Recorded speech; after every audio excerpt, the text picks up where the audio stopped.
बिस्मिल्लाहिर्रहमानिर्रहीम नहमदुहु व नुसल्ली अला रसूलिहिल करीम। हज़रत मुस्लिम मऊद रज़ियल्लाहु ताला अन्हो रसूल करीम सल्लल्लाहु अलैहि वसल्लम और कुरान करीम के मौज़ात की हकीकत बयान करते हुए फ़रमाते हैं, हम रसूल करीम सल्लल्लाहु अलैहि वसल्लम के वो मौज़ात बयान करते हैं कि जिन्हें सुनकर दुश्मन के मुंह पर मोहर लग जाती है और वो बात तक नहीं कर सकता। जब हम दुश्मन के सामने खड़े होते हैं और कहते हैं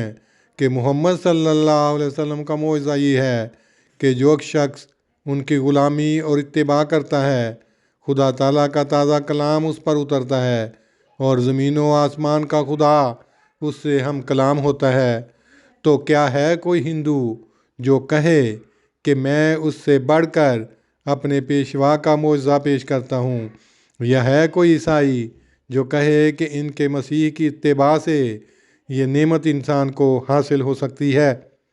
सब दम बखुद हो जाते हैं क्योंकि मोहम्मद सल्लल्लाहु अलैहि वसल्लम की ग़ुलामी के सिवा ये नेमत किसी मज़हब में रहकर इंसान को नसीब नहीं हो सकती। इसी तरह जब हम कुरान करीम के मौज़ात दुनिया के सामने पेश करते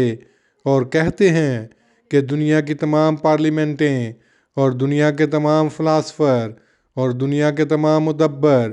और अक्लमंद सब मिलकर जो तालीमें तजवीज़ कर रहे और सैकड़ों साल गौर करने के बाद उन्हें लोगों की कामयाबी का ज़रिया बता रहे हैं, वो हमारे उम्मी आका और सरदार की इस तालीम के मुकाबले में जो उसने आज से 1300 साल पहले पेश की, अगर रखी जाएं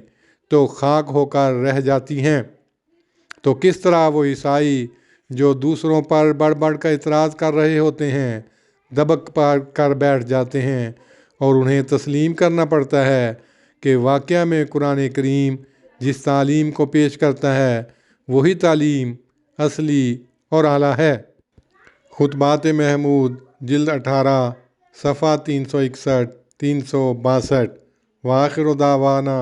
अनिल हम्दुलिल्लाहि रब्बिल आलमीन।